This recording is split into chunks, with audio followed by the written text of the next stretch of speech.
প্রাণপ্রিয় জেলা কুষ্টিয়া কুমারখালী থানার অন্তর্গত শিলাইদহ ইউনিয়ন পরিষদ মাঠে বৈষম্য বিরোধী ছাত্র আন্দোলনের নিহত শহীদদের মাগফিরাত এবং আহতদের সুস্থতা কামনায়।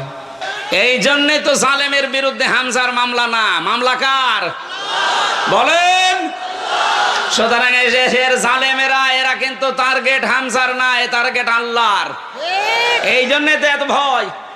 ছোট হুজুর যেটা মাদানি, ও আমার সাথে প্রথমে দই মারছিল, আমার বলছে হামজা ভাই আমারে নিয়ে গেল রাত 12:30টার দিকে হাতের ছিলে পোড়া উলঙ্গ করেছে আমারে, আমার হাতে সিগারেট ধরিয়ে দিয়েছে আর দুই পাশে ব্যারিকেড দিয়ে কেন কোনো গাড়ি আসতে না পারে।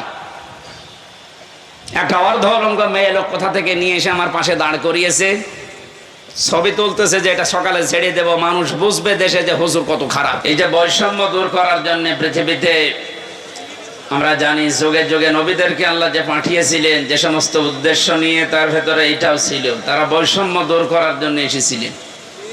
এইটা থাকার কারণে আজ হাজারো মানুষ আমরা নীরবে জুলুমের শিকার হয়েছিলাম।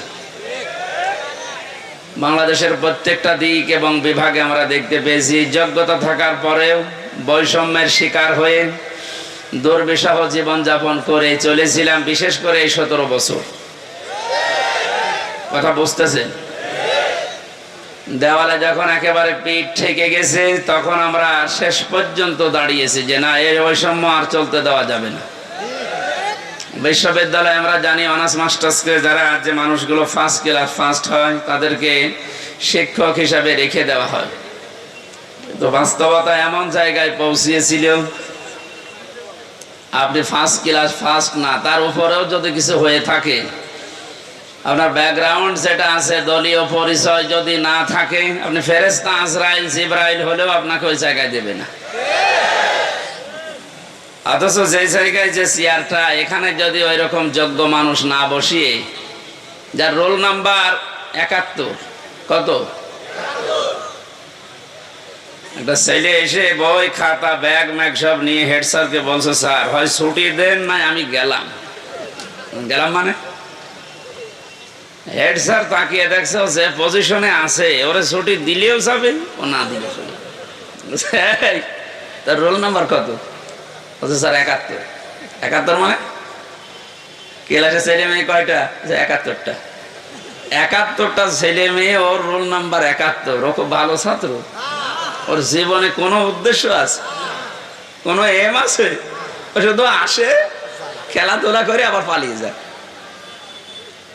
আমরা বাস্তবে যা দেখলাম এই 15 থেকে 17 বছরে, যার রোল নাম্বার 1, এই মানুষগুলোকে তো চেয়ারে বসানোর দরকার ছিল। অথচ শুধু বৈষম্য শব্দটা যে কত নিকৃষ্ট শব্দ বাস্তবে আমরা এখন টের পাচ্ছি। সব জায়গায়, শুধু শিক্ষা ব্যবস্থা না, প্রত্যেকটা দিক এবং বিভাগে এই শুরু হয়ে গিয়েছিল। এই জুলুম অত্যাচারের বিরুদ্ধে যে মানুষগুলো জীবন দিয়ে গেল, বিশেষ করে আবু সাইদ সহ মুগ্ধ ভাই সহ যতগুলো মানুষ জীবন দিয়েছে, এদেরকে আল্লাহ শাহাদতের সর্বোচ্চ মাকাম যেন দান করে। এই জায়গায় যেন কেউ ফতোয়াবাজি করবেন না যে না ওরা একেবারে মারা গেল, তো শহীদ হয়েছে। কে বলেছে শহীদ হয়নি? পানিতে ডুবে মরলে যদি শহীদ হয়, আগুনে পুড়ে মরলে যদি শহীদ হয়, দেওয়াল চাপা পড়ে মরলে যদি শহীদ হয়, অ্যাক্সিডেন্টে মরলে যদি শহীদ হয়, জালেমের জুলুমের সামনে নিজের জীবনটা যে দিয়ে গেল, সে শহীদ হবে না? মানে এই কথা বলছেন, মাস্ট বি, আপনাকে বলাই লাগবে শহীদ। যদি কেউ স্বীকার না করেন, মুখ দিয়ে বলতে না চান, এ কথা কখনো বলবেন না যে ও মারা গেছে। শহীদরা মরে না। বালা হায়াউন ইনদা রাব্বিহিম ইউরযাকুন, আল্লাহ বলেন ওরা জীবিত এবং আমি আল্লাহর কাছে খাবার খাই। খাবার খেলে আমরা জানি মা শরীরে রক্ত গোশত তৈরি হয় না, হয় না? এটা যে হয় তার প্রমাণ নবীজির চাচা হযরতে হামজা রাদিয়াল্লাহু তাআলা আনহু, তাকে 70 টুকরা করেছিল, তার লজ্জাস্থান পর্যন্ত কেটে কেটে 3 টুকরা করেছে। এই ছেলে এখানে দাঁড়িয়ে কি করে?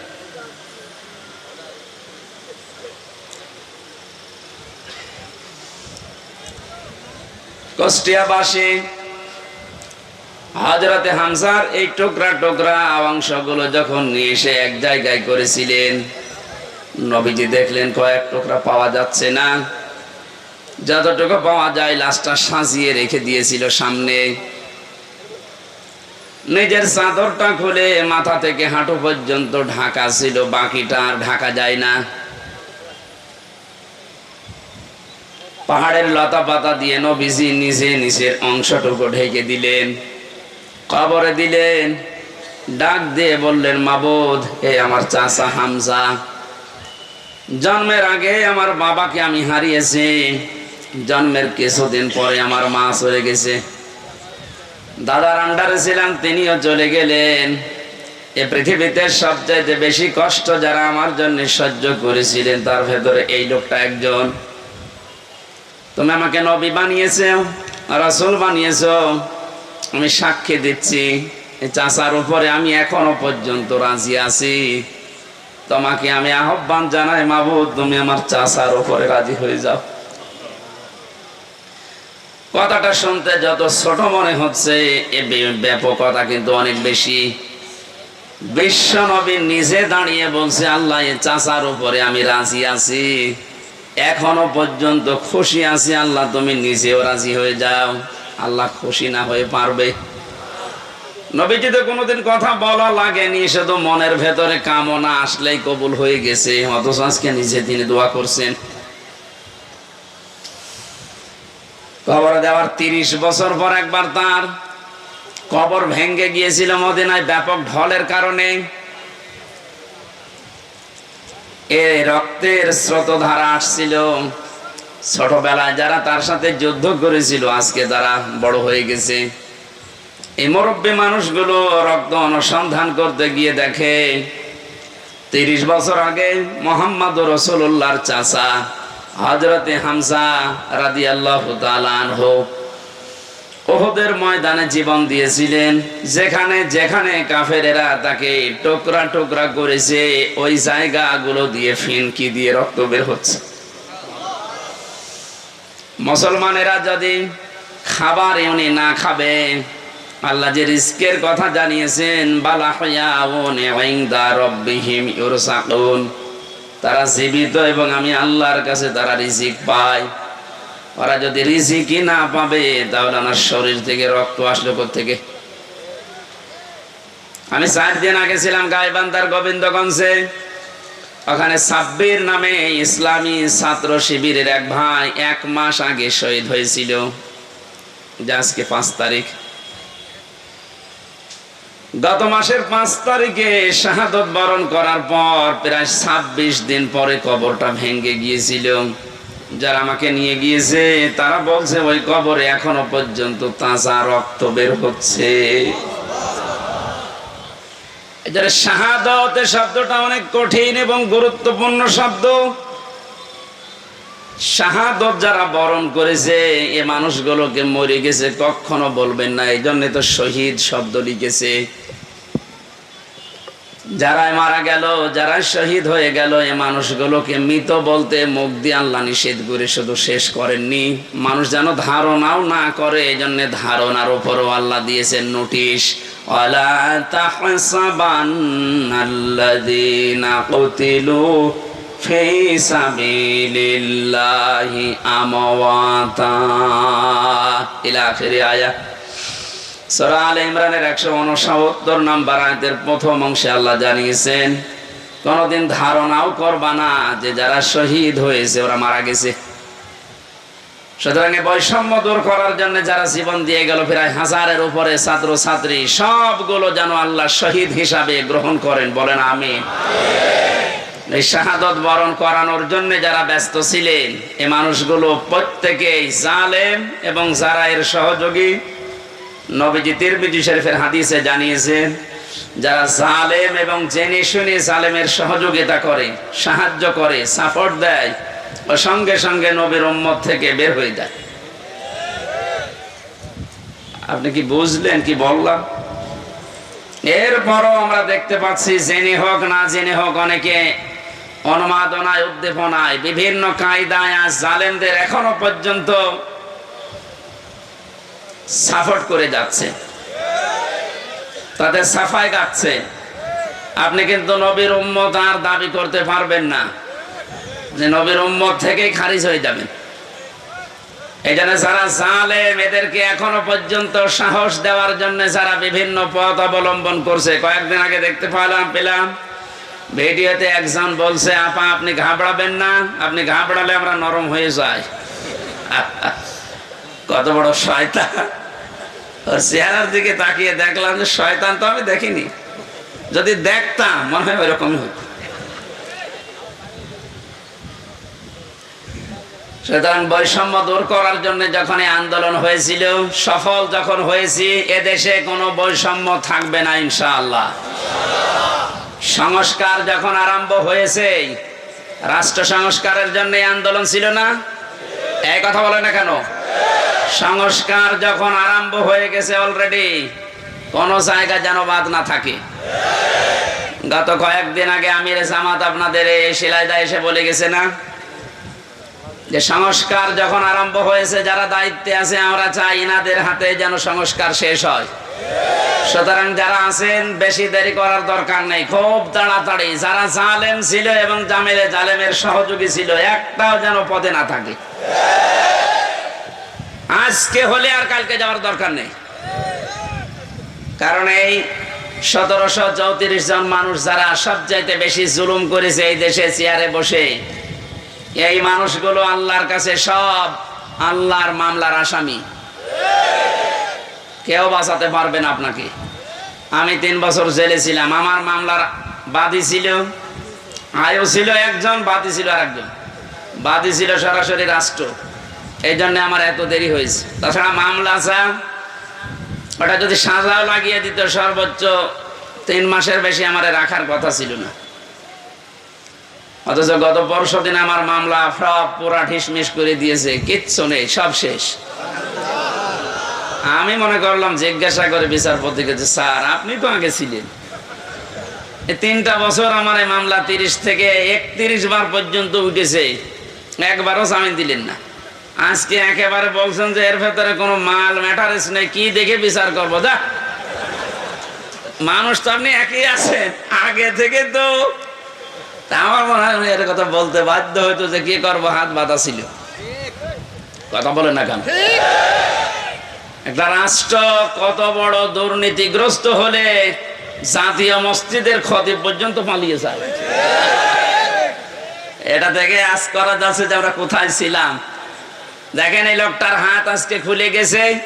এতদিন যে লোকটাকে বারবার অ্যাডভোকেট যারা, উকিল যারা, ব্যারিস্টার যারা কত রিকোয়েস্ট করেছে, কত যুক্তি দেখিয়েছে যে একজন পরিচিত মানুষ, এ তো গোপনে কিছু করে না, এর বড় বলেছে না কিচ্ছু করার নেই, হবে না, যান। মাসের পরে মাস না, 3 মাস, 4 মাস, 6 মাস পরে একটা ডেট দিত এভাবে। অথচ টাকা পয়সা দিয়ে এগিয়ে এগিয়ে এগিয়ে গিয়ে 30 থেকে 31 বার তুলিস, দেয়নি। এই লোকটা গত কয়েকদিন আগে যেভাবে সব দিয়ে দিল, এই যে মোবাইলটাও দিয়েছে, 3 বছর আটকিয়ে রেখেছিল, গত বর্ষদিন দিয়ে দিয়েছে। আমি ভাবলাম যে আল্লাহ, এইরকম হাত বাঁধা লোক এদেশে আর নেই, আছে মানে সব জায়গায়। সুতরাং হাত যাদের খুলে গেছে, আপনি যেন আর হাত বাঁধা না হয় এই কাজ করবেন। আর যারা দায়িত্ব পেয়েছেন, আপনাদের আহ্বান জানাচ্ছি, সংস্কার খুব তাড়াতাড়ি শুরু করেন, নয়তো মাসে মাসে কিন্তু ইস্যু তৈরি করে ওরা বিশৃঙ্খলা করবে। তৈরি করার চেষ্টা চালিয়েছিল হিন্দুদেরকে দিয়ে, হালে পানি নেয়নি। এক কথা বলছে না কেন? আনসারদের দিয়ে আক্রমণ চালানোর চেষ্টা চালিয়েছে, কিন্তু হালে পানি নেয়নি। দেশের মানুষ বুঝে ফেলেছে 42,000 আনসার নিয়োগ হয়েছে কয়েক বছরে, তার ভেতরে 35,000 গোপালগঞ্জের। 42,000-এর 35,000 যদি হয় গোপালগঞ্জে, তা আমরা কি ঘাস কাটছি?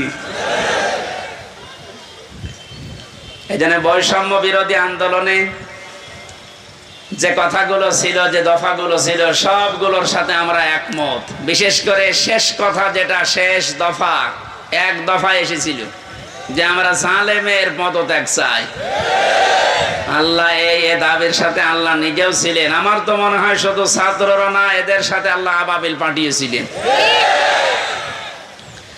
আল্লাহ রাব্বুল আলামিন যেহেতু সব কিছু সংস্কার চলছে খুব তাড়াতাড়ি, যেন এই 1634 জন যারা বসেছিলেন অধিকাংশই পালিয়েছে, বাকি একটাও যেন না থাকে, যারা এতদিন পর্যন্ত বৈষম্যের শিকার হয়েছে তারা যেন এখন এই চেয়ারগুলোতে বসে।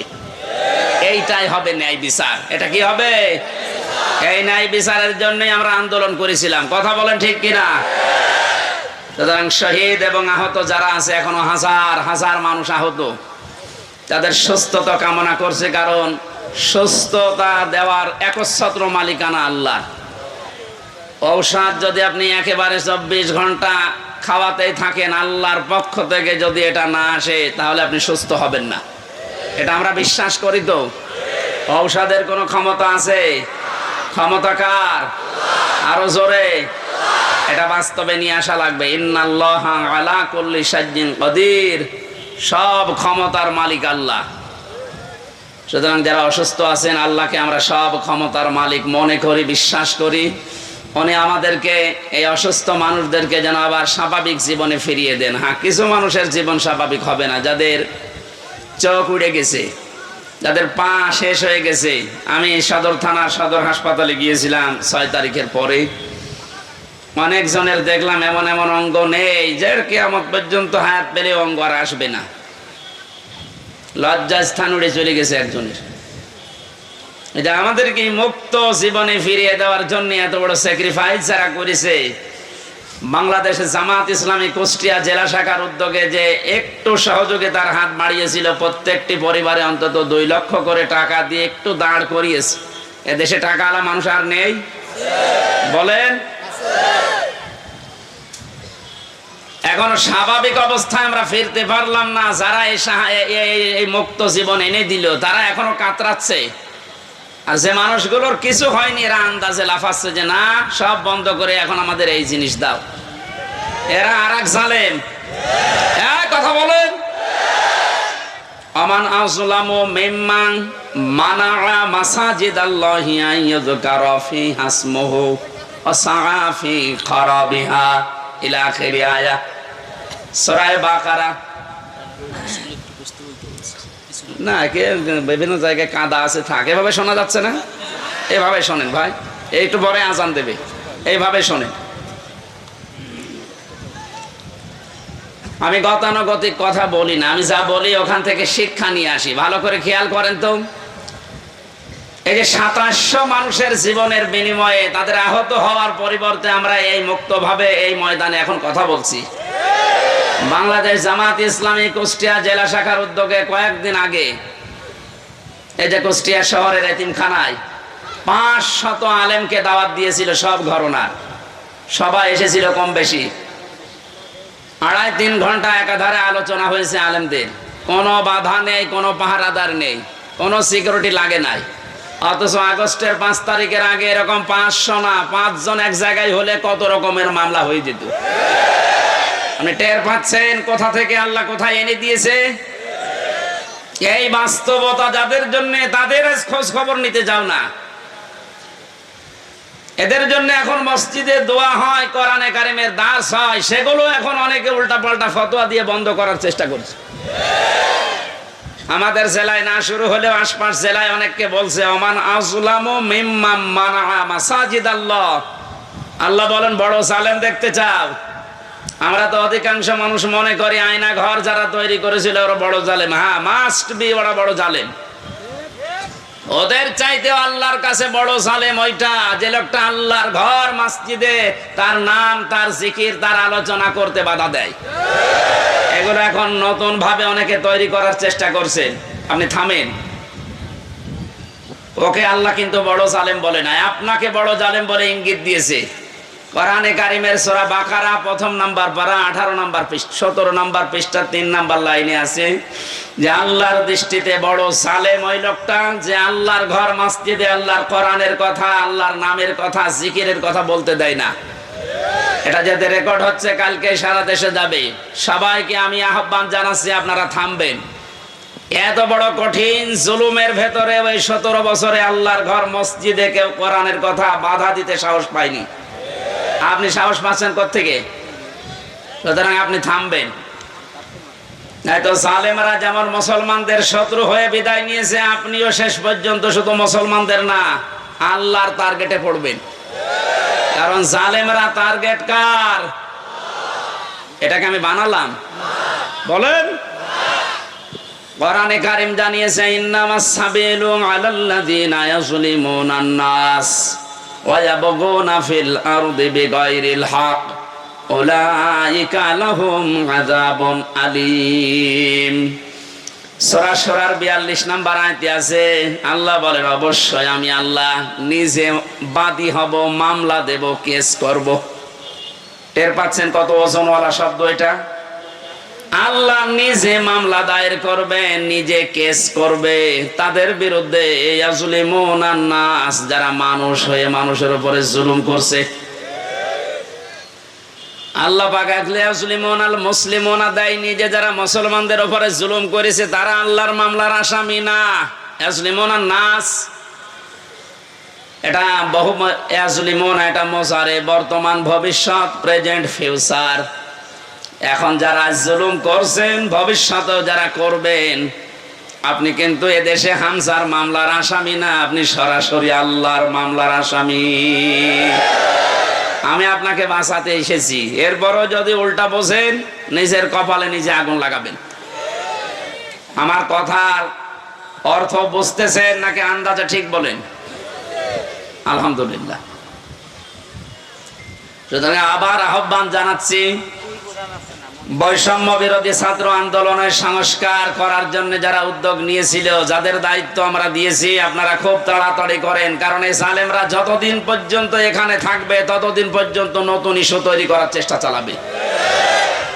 যারা পৃথিবী শান্ত হয়ে যাওয়ার পরও অশান্ত করার জন্য চেষ্টা চালায়, এই মানুষগুলো আয়াতের দ্বিতীয় শব্দে তারা আল্লাহর মামলার আসামি। ওয়ায়াবগুনা ফিল আরদি বিগাইরিল হক, পৃথিবী শান্ত হয়ে যাওয়ার পরে যারা অশান্ত করার জন্য বিদ্রোহ করে বেড়ায়, সংখ্যালঘুর নাম নিয়ে যা শুরু করেছিলেন, আমিরে জামাত অলরেডি ঘোষণা দিয়েছে এদেশে কোন সংখ্যালঘু সংখ্যাগুরু নেই। সুতরাং এই ইস্যু বাদ দেওয়া লাগবে। এদেশে সংখ্যাগুরু সংখ্যালঘু আছে না? নেই। এদেশে যে জন্ম নিয়েছে সে এদেশের বৈধ নাগরিক। আমি আমির হামজা 96% মুসলমানদের ভেতরে যেমন অধিকার পাবো, একজন হিন্দু 4%, তাতে কি সে একই অধিকার পাবে? এই কথা বলছেন। এটা যখন বুঝে ফেলেছে, দেখছে না এ তো হালে পানি নাই না, ওটা বাদ দিয়েছে। এরপরে নামিয়েছে ডাক্তারদের, ওটাও পারছে না। এরপরে নামিয়েছে আনসারদের, ওটাও যখন পারে না, আমার মনে হয় ওদের যা চরিত্র, কিছুদিন পরে গলন্দ ঘাটের এই বেশ্যাদের নামাবে। খুব সাবধান থাকা লাগবে। আমি একটু খোলামেলা বলে ফেললাম, কারণ চরিত্র ওদের ওইরকমই, ওদের যা চরিত্র ওইরকমই। ঈমান যাদের ভেতরে আছে তারা 3টা কাজ কখনো করতে পারে না, এটা কোরআনে কারীম জানিয়েছে। সূরা ফুরকানের ভেতরে আছে 19 নম্বর পারার 4 নম্বর পৃষ্ঠা 14 নম্বর লাইনে। আপনি বাড়িতে যে তাফসীর মিলিয়ে দেখবেন, ঈমান যাদের আছে কয়টা কাজ করতে পারে না? আরো জোরে। এই 3টা কাজ যদি করে ফেলে তাদের শাস্তি আল্লাহ দেবেন ডবল। এই এখানে গল্প বন্ধ করো, একেবারে নড়াচড়াও বন্ধ।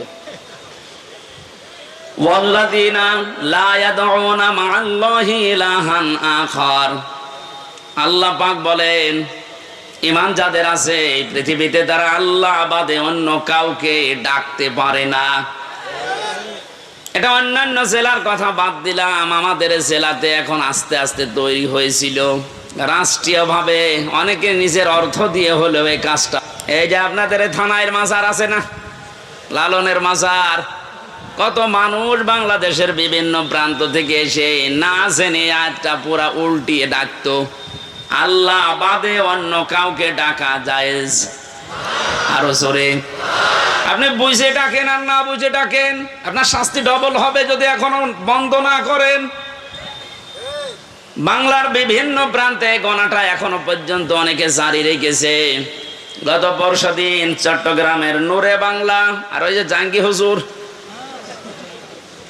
এমন পিটানি খেয়েছে, ইসলামের নাম নিয়ে শয়তানগুলো আল্লাহর নামটা পুরা পাল্টিয়েছে। ওরা আল্লাহর নামে কিছুক্ষণ জিকির করার পরে পরে ইয়ালি বাবা, শালি বাবা, আগলা বাবা, পাগলা বাবা আন্দাজে জিকির বানাতো।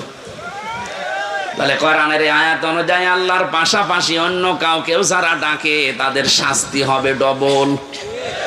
আরো জোরে, কি সুন্দর ভাবে মিলিয়েছে দেখেছেন।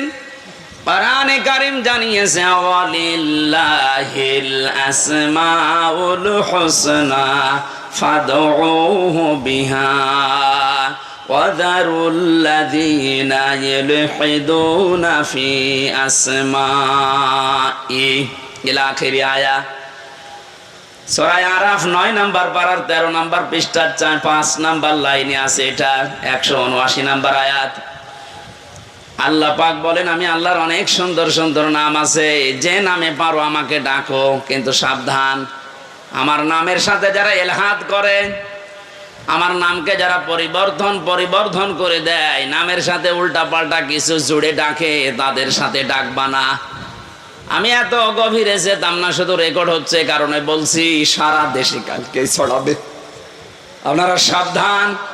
ঈমান যাদের আছে তারা যেহেতু 3টি কাজ করতে পারে না, আর তারা যদি করে ফেলে তাদের কিন্তু ডবল শাস্তি হবে। ইউদাআফু লাহুল আযাব ইলা আখিরি আয়া। আল্লাহ পাক বলেন তাদের শাস্তি আমি ডবল দেব। 1 নাম্বারের গোনা পেলাম যারা আল্লাহর সাথে অন্য কাউকে ডাকে। 2 নাম্বারে ওয়াল্লাযীনা লা ইয়াদউনা মা'আল্লাহি ইলাহান আখারা, আল্লাহর সাথে যারা অন্য কাউকে ডাকছেন এখনই আপনি থেমে যাবেন। 2 নাম্বারে এই পৃথিবীর ময়দানে কোন মানুষ যেন জিনা না করে। কি না করে? এটা ছিল না?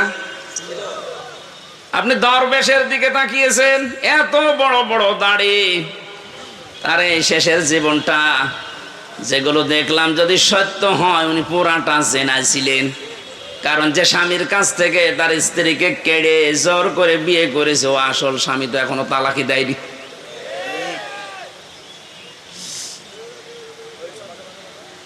এজন্য আমাদের সাবধান থাকা লাগবে। আমাদের ঈমান যাদের ভেতরে আছে এরকম কোন গুনাহ যেন আমাদের ভেতরে না আসে। মুমিন মরে যেতে পারে কিন্তু জিনা করতে পারে না। শুধুমাত্র লজ্জা স্থানের জেনাটাই জেনা না, হাতের জেনা আছে, মুখের জেনা আছে। হাতের জেনা কি? কোন বেগানা মহিলাকে আপনি হাত দিয়ে যদি স্পর্শ করেন জেনা করার গুনাহ হবে।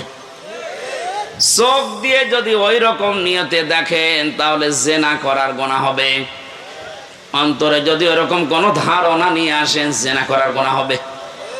জেনা করলে শাস্তি কয়টা বললাম? ডবল। বলেন, আরো জোরে বলেন। আমরা যেন মেনে নিতে পারি এরকম মন মানসিকতা আল্লাহ আমাদের দান করুন। বলেন আমিন। আমি আবার বলছি, শেষ কথা, বৈষম্য বিরোধী আন্দোলনে যে সমস্ত দফাগুলো ছিল সংস্কার করার জন্য, এটা রেকর্ড হচ্ছে বলে বারবার বলছি, যারা আছেন তাড়াতাড়ি করেন, নয়তো এরকম কুলু আবার তৈরি করবে। প্রধান বিচারপতিকে দিয়ে একবার চেষ্টা চালিয়েছিল, ছাত্রদের জন্য পারে নাই। আমার তো এই যে 8টা 9টা ইস্যু তৈরি করার যা শুরু করেছিল বিদ্রোহ, আমি দেখলাম সবগুলোই আল্লাহ নিজে যেন হ্যান্ডেলিং করছে। সুতরাং যখন কাজ হচ্ছে না আপনারাও থামেন।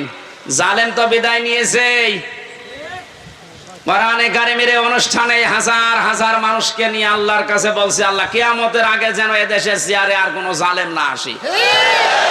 বলেন, আমির জামাত তো এই দিকে ইঙ্গিত দিয়েছিলেন যে এক জালেমের হাত থেকে মুক্ত হয়ে যেন আমরা অন্য কোনো জালেমের হাতে না পড়ি। অথচ কিছু মানুষ নিজের দিকে এটা নিয়ে উল্টা পাল্টা ফতোয়া দিচ্ছে। আরে ভাই, আপনার নাম বলেছে? তাহলে আপনি নিজে অবশ্যই ঠাকুর ঘরে কে রে? আমি তো বলা খাইনি।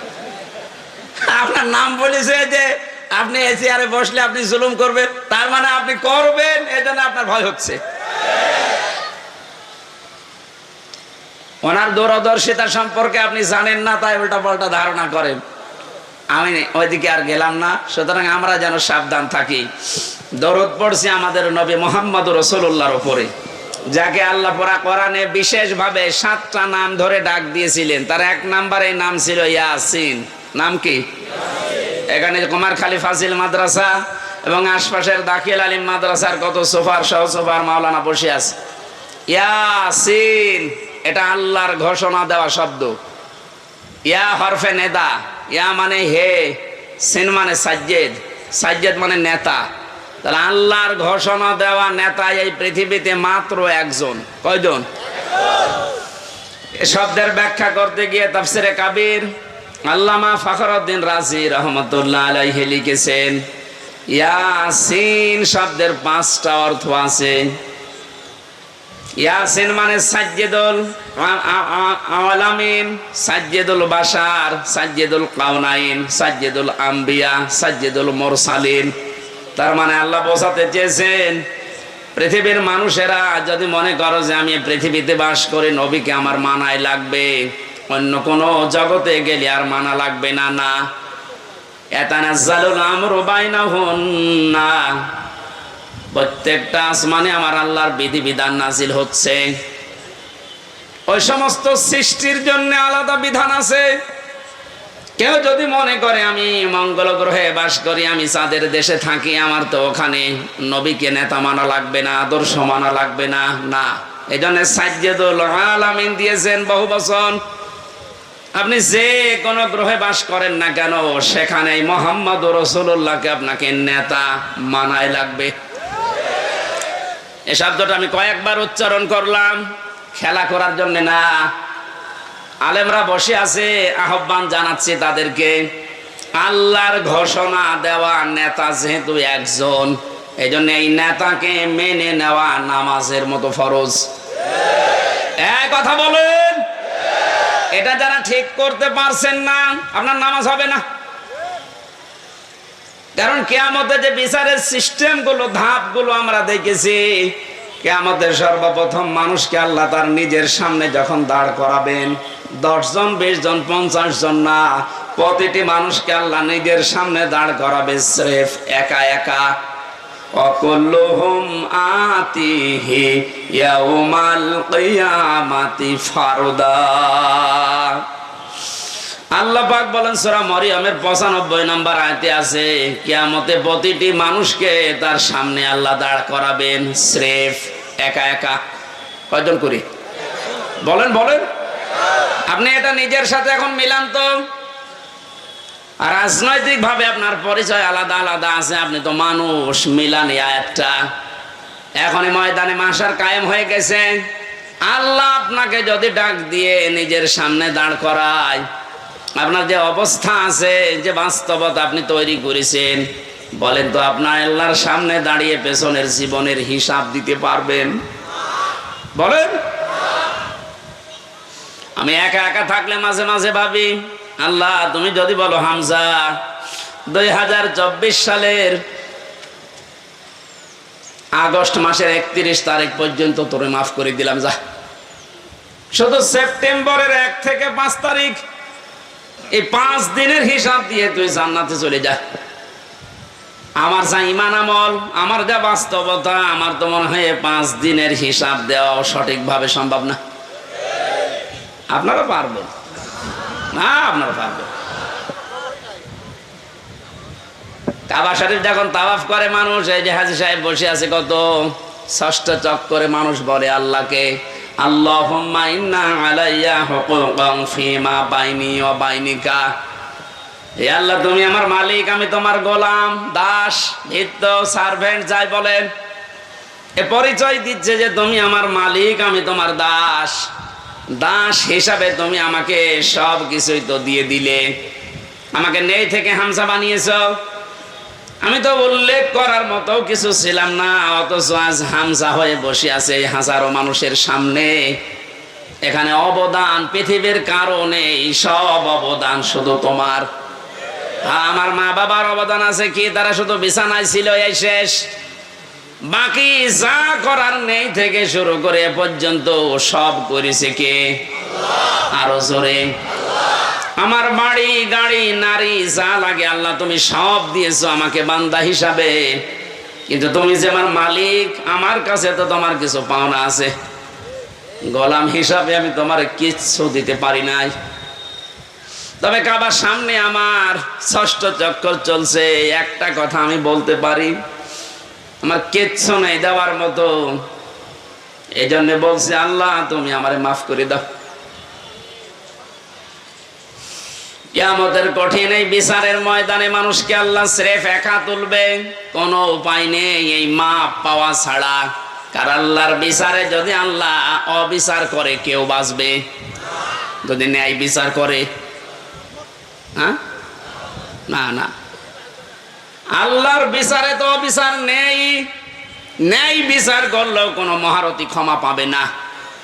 কারণ আল্লাহ ন্যায় বিচার করে যদি বলে শুধু এক গ্লাস পানির হিসাব দিয়ে যা, আপনি পারবেন না। আল্লাহর বিচার থেকে বাঁচার জন্য একটা পদ্ধতি আছে, যে আল্লাহ তুমি মাফ করে দাও। আল্লাহ যেন শেষ পর্যন্তটা আমাদের জন্য কবুল করেন, বলেন আমিন। এবার আসেন যে কথাটা বোঝার জন্য পর্যন্ত এসেছিলাম, কিয়ামতের বিচারের দ্বিতীয় ধাপে আল্লাহ এবার আর একা ডাকবেন না। ইয়াউমা নাদউ কুল্লা উনাসিন বিইমামিহিম। সূরা বানী ইসরাঈল 15 নম্বর পারার 8 নম্বর পৃষ্ঠা 3 নম্বর লাইনের 72 নম্বর আয়াতের প্রথম অংশে আছে। এটা ফি জিলালিল কোরআনের তাফসিরে আছে, বিস্তারিত আছে। আমি শুধু সামারাইজ করে বলছি, কিয়ামতে প্রতিটি মানুষকে এবার বিচারের দ্বিতীয় ধাপে আল্লাহ ডাকবে তার নেতার সাথে। এটা যদি রাজনীতি মনে করে কেউ চলে যান, আপনার কপালে আগুন লাগবে। আল্লাহর কসম, এটা শুধু দুনিয়ার সাথে না, আখিরাতের সাথে রিলেটেড। এই জন্য আমি একটু তুললাম, নয়তো বলতাম না। কিয়ামতের ময়দানে আল্লাহ যখন মানুষকে তুলবে, প্রতিটি মানুষকে এবার দ্বিতীয় সিস্টেমে তুলবে তার নেতার সাথে। কার সাথে? কুমারখালীবাসী আগে নেতা, এরপরে কর্মী। আপনার বিবেককে এবার প্রশ্ন করেন তো, আপনি যে নেতার আদর্শ মেনে চলেন, যার পেছনে স্লোগান দেন, যাকে রায় দিয়ে ভোট দিয়ে নেতা বানিয়েছেন, এই লোকটার যে চরিত্র, এর যা সুরাত সিরাত, আর এর যা ঈমান আমলের অবস্থা, ও যদি আল্লাহর সামনে দাঁড়ায়, আপনি তার পেছনে, ওরে দেখলেই তো আল্লাহ রাগ হয়ে যাবে। ও বলছে ঠিক, মানে ও ধরা খেয়ে বসে আছে। ও যদি এখনই বলে ঠিক যে আমি যারে মানি ওরে আল্লাহ দেখলে আল্লাহর রাগ হবে, আপনি তো ধরা খাবেন। কথা তো সত্যি, এইটাই আসল কথা। আপনি যারা ধরা না খান, সুতরাং এমন মানুষের পেছনে থাকা লাগবে, এমন মানুষকে আদর্শ হিসাবে সামনে নিয়ে আসা লাগবে, যারে দেখলে আল্লাহ খুশি হয়ে যায়। এখন এই লোকটাকে আফজাল সাহেব না, এখন দেখেন তো আফজাল সাহেবের কাঠিতে পড়ে কিনা।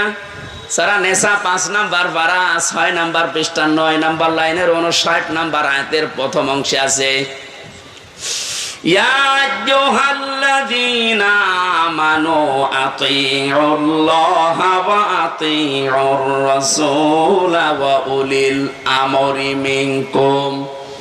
আল্লাহ ইমানদারকে ডাক দিয়েছেন, ইমানের দাবি করো, তে পূরণ করবা না। তোমাদের দাবি হচ্ছে তোমরা আল্লাহর ইতাআত করো, রাসূলের আনুগত্য করো, আর উলিল আমর তোমাদের ভেতরে যারা নেতৃত্ব দেয় এদের মেনে চলো।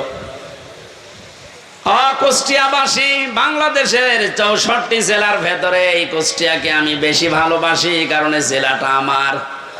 আমি চাই আপনারা বাঁচেন, বেঁচে থাকেন, যেন জাহান্নামী হয়ে না যান। এই যে আতিউ, এটা কিন্তু ভার্ব, এটা ফেল, এটা ক্রিয়া। এই শব্দটা আল্লাহ নিজের নামে, রাসূলের নামে দিয়েছেন, উলিল আমরের আগে দেননি। কি কথা বলেন না কেন?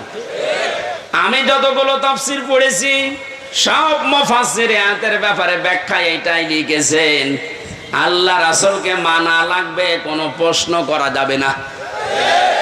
কিন্তু আল্লাহ রাসূলের পরে যদি কিয়ামত পর্যন্ত আপনি কাউকে মানতে চান, নেতা হিসাবে নেতৃত্ব দেবে, তাকে যদি মেনে চলতে চান, মাস্ট বি, দেখাই লাগবে এই লোকটা আল্লাহ রাসূলকে মেনে চলে কিনা। আরে এই আয়াতটা বাংলাদেশে আজ কায়েম হয়ে গেলে তো ইসলাম চলে আসে। এক কথা বলে না কেন? আল্লাহ রাসূলকে যে লোক মেনে চলে না, ও আমার বাবা হলে ওরে আমি মানি না। এ কথা মানবেন কারা? দেখি লিল্লাহি তাকবীর। এই দেখেন তো, হাত তোলেনি কে? দেখেন, আলহামদুলিল্লাহ। ঠিক আছে, আপনার মানে ওয়াজ তো হয়ে গেছে, এবার মোনাজাত করে দিই, আবার কি ওয়াজ করবো? এটাই তো, আল্লাহ রসুলকে যে মানে না সে আমার বাবা হলেও মানি না, তাহলে এদেশে আর কিছু থাকবে? ইসলাম চলে আসবে ইনশাল্লাহ। আমরা জরিপ দেখতে পাচ্ছি আগস্টের 5 তারিখের আগে একরকম ছিল, এই আজকে রাতের পাল্টিয়ে গেছে। এই মাত্র 30 দিনে পুরা পাল্টিয়ে গেছে। 16 জন চাইতো এই দেশে ইসলাম রাষ্ট্রীয়ভাবে কায়েম হোক 5 তারিখের আগে। এখন জরিপ যেটা বলছে, এই 1 মাসের ব্যবধানে বাংলাদেশে এখন প্রায় 35 জন মানুষ চাচ্ছে দেশে ইসলাম কায়েম হোক। এটা যদি এভাবে চলতে থাকে, 51 জন যেদিন হবে সেদিন কোন মহারথী আর বাধা দিয়ে ঠেকাতে পারবে না ইনশাআল্লাহ।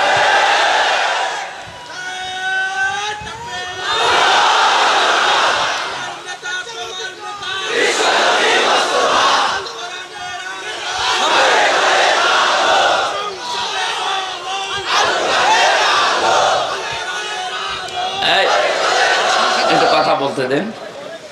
কয়েকদিন আগে সিরাজগঞ্জে ছিলাম, একটা আমি দোকানে ঔষধ নেওয়ার জন্য, আমার মুখ বাঁধা ছিল, বসে আছি। একটা লোককে বলছে, ভাই যে আমির হামজা আসতেছে, ওয়াজ শুনতে যাবেন না? উনি জবাব দিয়েছে, ওয়াজ কি শুনতে যাব, গেলে তো রাজনীতি হবে। চিন্তা করেন তো ওর মন মানসিকতা কোন দিকে। আমি কি রাজনৈতিক দলের কোন লিডার? এই বলেন, আমি কি ঘোষণা দিয়েছি যে আমি ভোটে দাঁড়াবো? আপনার এত ভয় কেন? রাজনীতি এটা কোরআনের একটা অংশ। 903 জায়গায় আল্লাহ ডাইরেক্ট ইনডাইরেক্ট এই শব্দগুলো দিয়েছে। রাজনৈতিক জীবনে যেন আপনি জাহান্নামে চলে না যান, এই জন্যই তো পাহারা দিচ্ছি। এক কথা বলেন, আর আপনি উল্টা বুঝে না এটা রাজনীতি হবে। রাজনীতি হবে মানে কোরআন বাদ দিয়ে রাজনীতি আছে? কোরআন বাদ দিয়ে যারা রাজনীতি করেছে তাকান, দরবেশ পর্যন্ত 36,000 কোটি টাকার ঋণ করেছে। যেহেতু কোরআন ছিল না, এই জন্যই তো এত দুর্নীতি। কোন জায়গায় যেন এই দুর্নীতি আর ফিরে আসতে না পারে। আল্লাহ রাব্বুল আলামিন নবীকে ডাক দিয়েছিলেন কয়টা নাম ধরে? 7টা। কয়টা? 7টা নামে ডাক দিয়েছেন পুরা কোরআনে। আর 1 নম্বরে হচ্ছে ইয়াসিন। সুতরাং আপনি যদি পৃথিবীর কোন জায়গায় বাস করেন, আপনাকে নেতা হিসাবে, আদর্শ হিসাবে মানা লাগবে মুহাম্মদুর রাসূলুল্লাহকে। যদি বলেন না আমি পৃথিবীতে থাকি না, আমি থাকি মঙ্গল গ্রহে, ওইটা কার? বলেন বলেন। এই জন্য মুফাসসির দিয়েছেন সাইয়্যিদুল আলামিন। বহু বছর যেখানেই থাকেন সেখানেই নবীকে মানা লাগবে কিয়ামত পর্যন্ত। আল্লাহ আমাদেরকে, অনেকে বলে যে ইয়াসিন সূরা একবার পড়লে 10 খতম কোরআন শরীফের সওয়াব হয়। হ্যাঁ হয়। এর ভেতরে যে 83টা শিক্ষা আছে, আপনি তো একটাও মানেন না। কিসের সওয়াব হবে আপনার? এর প্রথম শিক্ষা এইটা যে ইয়াসিন আল্লাহর ঘোষণা দেওয়া নেতা। কয়জন? নেতা নেতা বারবার বলছি, মানে রাজনীতি মনে করছেন? এটা যদি রাজনীতি হয়, এইটাই রাজনীতি। বলেন বলেন। মুহাম্মদুর রাসূলুল্লাহ যতদিন পর্যন্ত খাবারের এই ছড়িকে আবু জেহেলের মাথা থেকে আবু বকরের মাথায় নিয়ে আসতে না পেরেছেন, ততদিন তিনি মানুষের মুখে হাসি ফোটাতে পারেননি। খাবার তো একই ছিল, খাবার একই ছিল না? শুধু ঝড়িটা আবু জেহেলের মাথা থেকে নামিয়ে আবু বকরের মাথায় তুলে দিয়েছিলেন, হযরত ওমরের মাথায় তুলে দিয়েছিলেন।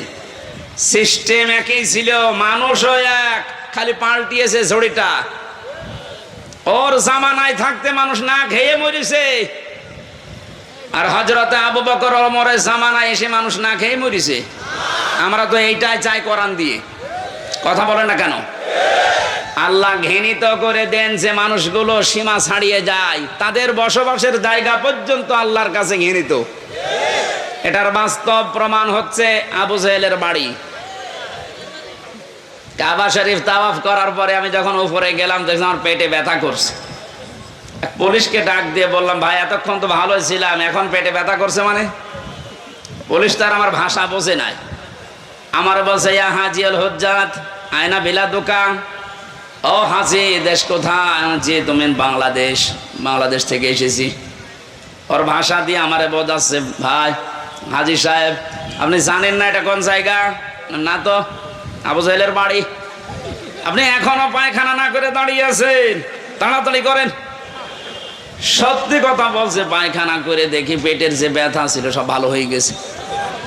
আল্লাহ আমাকে জানাতে চেয়েছে, হামজা 4.5 লাখ টাকা খরচ করে আসলে ওই সময় 16 সালে, এখনো পায়খানা না করে দাঁড়িয়ে আছো, তাড়াতাড়ি করো। ওর বাড়ি পর্যন্ত আল্লাহ এত ঘৃণিত, এত নিন্দিত বানিয়েছে। জায়গাটা কিন্তু দামি জায়গা, কাবার পাশেই। এমনকি নবীজির বাড়ি ওর বাড়ি থেকে, কাবার থেকে আরো দূরে ছিল, কারণ কাবার পাশে আবু জেহেলের বাড়ি, এরপরে নবীর বাড়ি। কাবার পাশে যতগুলো জমি জায়গার দাম বেশি না কম বলেন? শুধু জালেমের বসবাস হওয়ার কারণে আল্লাহ আন্তর্জাতিক টয়লেট বানিয়ে দিয়েছে। তামাম দুনিয়ার মানুষ এই কাজ করে।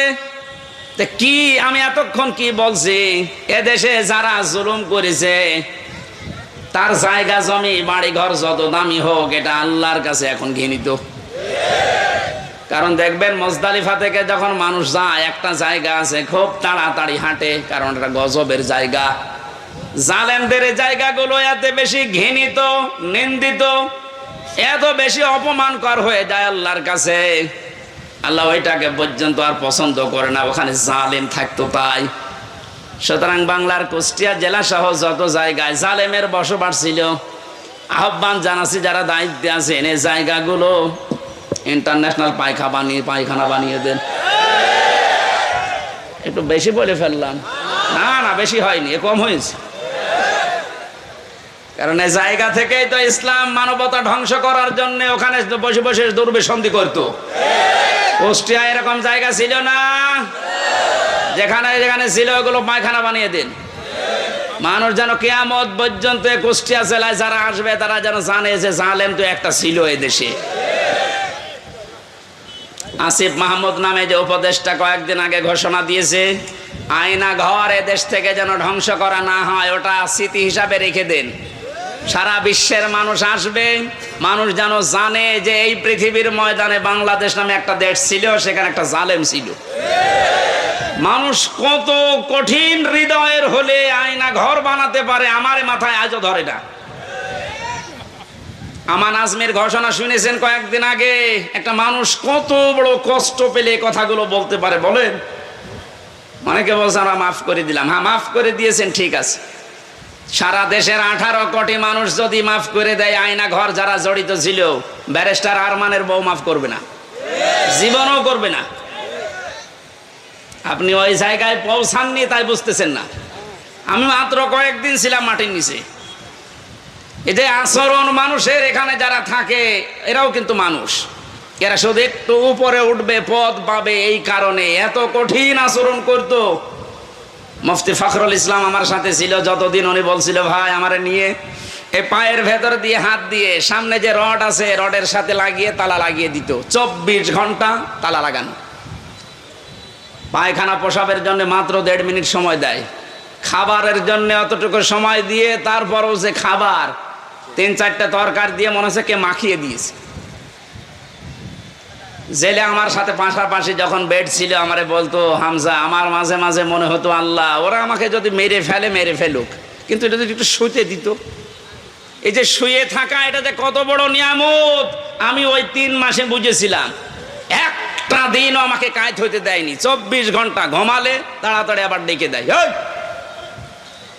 আমার 11 ঘন্টা টাঙিয়ে রেখেছিল, হাতের ভেতরে হ্যান্ডকাপ দিয়ে, তাও পেছনে, পায়ের ভেতরে ডান্ডা বেড়ি লাগিয়ে, কালো কাপড় দিয়ে চোখ বেঁধে, মাজার ভেতরে দড়ি লাগিয়ে টাঙিয়ে রেখেছে 11 ঘন্টা। অথচ বিষয় আমি কিচ্ছু জানি না। একটু যদি পা মারতে ঠেকে যায়, উপর থেকে 4 তলা 5 তলা থেকে ক্যামেরা দেওয়া আছে, গরম দেয়, একবারে ঘুম ভেঙে যায়। এই দুপুর 2টায় নিয়ে গেছে, একবারে রাত 11টায় নিয়ে এসেছে। বলেন তো একটা মানুষ এভাবে টিকে থাকতে পারে? আমার নামাজ পড়তে দেয়নি। জোহর, আসর, মাগরিব, এশা সব নামাজ আমি ইশারায় পড়েছিলাম। ও কখন সময় হচ্ছে কখন সময় হয় না আমি তো কিছু জানি না, কারণ মাটির নিচে।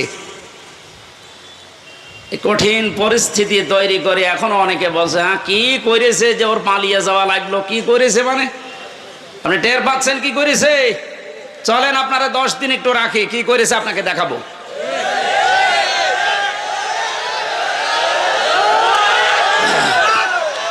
এই জন্যে তো জালেমের বিরুদ্ধে হামজার মামলা না, মামলা কার? বলেন। সুতরাং এর জালেমেরা এরা কিন্তু টার্গেট হামজার না, এ টার্গেট আল্লাহর। এই জন্য তো এত ভয়। যেদিন আমার রায় দিয়ে পুরা মামলা ঢিসমিস করে দিয়েছে, ওই দিন আমার মামলার রায়কে কল দিয়েছিলাম। এতদিন ওরে আমি স্যার বলতাম, এখন দেখছি উল্টা করে আমারে স্যার বলছে। কি হয়েছে? বলছে হুজুর মাফ করে দেন। মাফ করে দেন মানে? আমার ধরার পর আমার বাবার কাছ থেকে বলেছিলেন যে আর মামলা দেব না, 50 লাখ 10 লাখ টাকা দিন। আমার বাবা তো গ্রাম্য মানুষ, সঙ্গে সঙ্গে 8 লাখ টাকা দিয়েছে। ওই টাকাটা ফেরত দিন। আপনি মাফ চাচ্ছেন, টাকাটা আগে ফেরত দিয়েছেন, তারপরে মাফ হবে। এই কাউন্টার টেররিজমের সেই কয়টা দায়িত্বশীল ছিল, এগুলো মানুষের মধ্যে পড়ে না, এগুলো জানোয়ারের চাইতেও খারাপ। আমি নাম ধরেই বলছি, এই মনিরুল, এই আসাদুজ্জামান, ডিসি মান্নান, হারন তো 3 ইঞ্চি। ওর নাম মুখে উচ্চারণ করাও ঠিক না। এই শয়তান এত উপরে উপরে দেখাতো, রিমান্ডে এসে মনে হয়তো তো ফেরেশতা, অথচ ভেতরে ভেতরে যে আলেমদের এত বড় ক্ষতি করিস। ওই যে ছোট হুজুর যেটা মাদানি, ও আমার সাথে প্রথমে 2 মাস ছিল। আমার বলছে হামজা ভাই আমারে নিয়ে গেল রাত 12:30টার দিকে হাতের ছিলে পোড়া উলঙ্গ করেছে আমারে, আমার হাতে সিগারেট ধরিয়ে দিয়েছে, আর 2 পাশে ব্যারিকেড দিয়ে কেন কোনো গাড়ি আসতে না পারে। একটা অর্ধ উলঙ্গ মেয়ে লোক কোথা থেকে নিয়ে এসে আমার পাশে দাঁড় করিয়েছে, ছবি তুলতেছে যে এটা সকালে ছেড়ে দেব, মানুষ বুঝবে দেশে যে হুজুর কত খারাপ। ও ছোট মানুষ, তো বয়স আমার সেম সেম, আমার 32 ও 30। ওই সময় হাও মাও করে কাঁদছিল ওই ফাঁসির কন্টেম সেলের ভেতরে। আমার বলছে হামজার আমি তো একেবারে অসহায়, যে কেউ নেই। বললাম এক এসআই কে ডেকে, ভাই আপনারা যা করছেন এটাকে হারুন স্যার জানে? জানে না মানে উনি তো করছে। মজলুম অবস্থার দোয়া কবুল হয় আমার বিশ্বাস আছে। মন থেকে বড় দোয়া করলাম, আমার যা যা ওরা দেখেছে, আল্লাহ আমার সাথে যারা জড়িত এদেরকে তুমি ওইভাবে অপমান করু। আল্লাহ করায়নি। হারুনের রাস্তায় বের হওয়ার আর সম্ভাবনা আছে? ওর নাম এখন মানুষ হারুন ভুলে গেছে, ওর নাম এখন 3 ইঞ্চি। মহিলারা পর্যন্ত জিকির করছে 3 ইঞ্চি 3 ইঞ্চি। কত অপমান করবে আল্লাহ বলেন। সেদিন কুষ্টিয়ার জেলা আমির অধ্যাপক আবুল হাশেম সাহেব একটা আয়াতের ব্যাখ্যা করছিলেন আলেমদের সমাবেশ। অনেক জালেমরা মনে করেছিল জিয়ারে ছিলাম, এমন হয় আল্লাহ আমাদের ভালোবেসেই দিয়েছে। আমারে কুষ্টিয়ার সদর থানায় যেদিন সে 11 সালে প্রথম গ্রেপ্তার করে, আমি সুদের বিরুদ্ধে বলেছিলাম, এই আমার অপরাধ ছিল। আমারে শিবির করে, শিবিরের ক্যাডার রক কেটে বেড়ায় আন্দাজে। এগুলো নিয়ে যখন নিয়ে গেল, আমারে বলছে ওসি সাহেব, ওই সময় আসাদুজ্জামান নামে এক ওসি ছিল, গোপালগঞ্জে বাড়ি। আমারে বলছে হুজুর কুলিল্লাহুম্মা মালিকাল মুলকি তুতিল মুলকা মান তাশা, এই আয়াতের অর্থ বলেন তো। বললাম আল্লাহ যারে চায় তারে ক্ষমতা দেয়, যারে চায় নামিয়ে দেয়। আমারে বলছে এটা আপনি মানেন তো? মানে না মানে? হাসিনা যে এখন আছে এটা আল্লাহ চেয়েছে, জায়গা মতো হাত দিয়েছে। শয়তান জাতে মাতাল হলো, তার ঠিক আছে, কোন দিকে নিয়ে গেছে দিয়েছেন।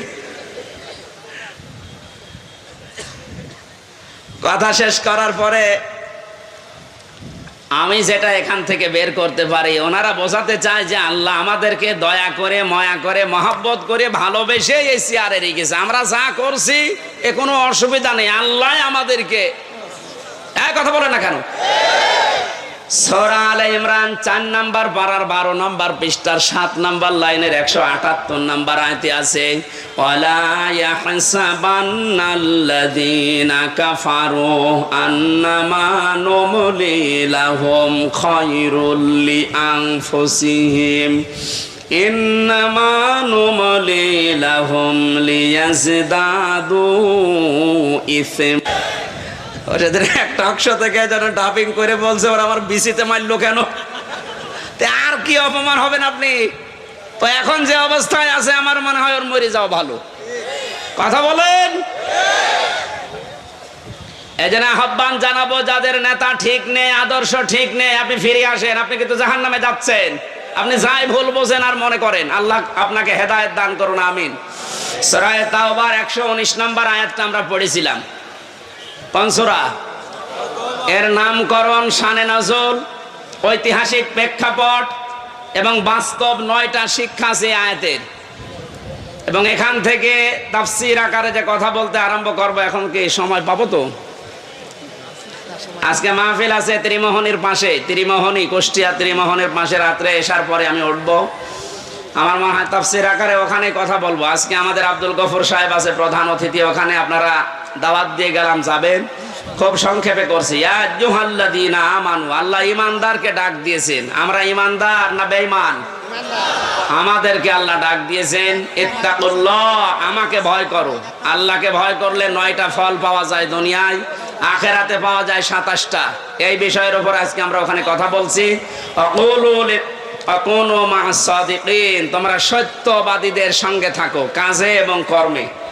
আল্লাহ রাব্বুল আলামিন বাস্তবে আয়াতটা আমি খুব ব্যাখ্যা করার জন্য সময় না পাওয়ার কারণে দুঃখিত। আগামীতে যেহেতু আজকেই এশার পরে ওখানে যাবেন, কোন মা'আস সাদিকিনের উপরে কথা বলবে ইনশাআল্লাহ। আল্লাহুম্মা আমিন। লা ইলাহা ইল্লা আনতা সুবহানাক ইন্নী কুনতু মিনাজ জালিমিন। আল্লাহ তাআলা তোমার কোরআনে কারীম থেকে যে কথাগুলো শুনেছি প্র্যাকটিক্যাল লাইফে আমল করার তৌফিক দাও। এদেশটা বহু মানুষ তো চালিয়েছে, আমরা দেখলাম। কোরআন দিয়ে চললে কেমন দেখা যায় এখনো দেখি নাই। এইটা দেখে মরার তৌফিক আমাদেরকে দান করো রব্বুল আলামিন। বহু কষ্ট করে আয়োজনটা 15-17 বছর পরে যুবকের আঞ্জাম দিয়েছে। মুক্ত পরিবেশে, মুক্ত জীবনে তোমার কোরআনের কথা শুনতে পাওয়া, বলতে পারা কত বড় নিয়ামত এখন আমরা টের পাচ্ছি। এই নিয়ামত যখন আমাদেরকে দিয়েই দিয়েছো আল্লাহ, কিয়ামতের আগে যেন দেশে কোনো জালেম আর আসতে না পারে। এই সন্তানদেরকে যে মাটা পেটে নিয়েছে, মায়ের পেট তুমি ধন্য করে দাও। মা বোনদেরকে পর্দায় থাকার তৌফিক দাও। কোরআনের এই কথাগুলো সহজ সরল ভাবে আমার বান্দা তোমার বান্দা বান্দীদেরকে মেনে চলার সুযোগ দাও। বারাকাল্লাহু লানা ওয়া লাকুম ফিল কোরআনিল আযীম। মরণ আসলেই তুমি আমাদের মুখে বের করে দিও লা ইলাহা ইল্লাল্লাহু মুহাম্মাদুর রাসূলুল্লাহ।